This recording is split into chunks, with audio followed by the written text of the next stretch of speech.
If you are purchasing a new home or just refinancing your current one, it is very important that you understand all the terms of the loan before you sign the paperwork. Once you do sign, you are committing to the conditions presented, regardless of whether there are any mistakes in the paperwork. So it's crucial that you carefully read the closing disclosure that your lender sends you.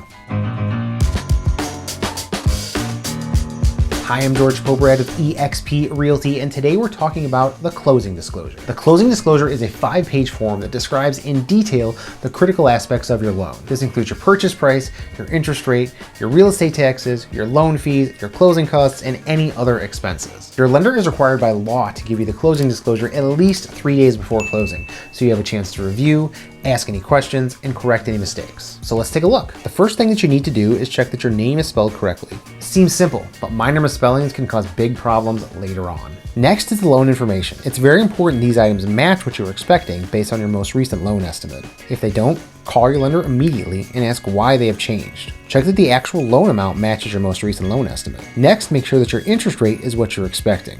Does your loan have a prepayment penalty? If it does, discuss with your lender so that you understand the details and what this actually means. Next, check your estimated total monthly payment.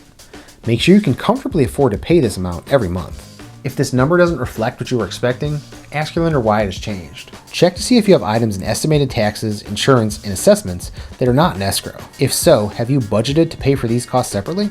This next section includes your closing costs and the total you will need to bring to close the loan. If there are significant changes in your closing costs, or your cash to close doesn't match your most recent loan estimate, ask your lender to explain why. This next page breaks down your loan and closing costs, so you can see how you arrived at the total number from the first page. If you aren't sure what any of these costs are, or they don't match up with what you're expecting, call your lender and ask them to explain why. This next page breaks down your cash to close. This is also where you will find any seller credits, so if you're receiving any, make sure they're listed. This next page contains additional information about your loan. How much will it cost if you make a late payment? Will your lender accept partial payments? Will you have an escrow account?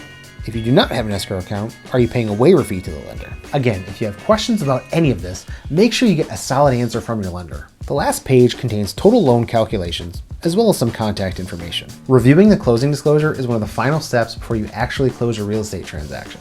So make sure you read it thoroughly and understand everything. There are no dumb questions when you're dealing with this much money, so don't hesitate to ask. So I hope this helped you understand the closing disclosure. As always, if you're thinking about buying or selling a home, or you have any real estate related questions, reach out, let's have a conversation. Thanks.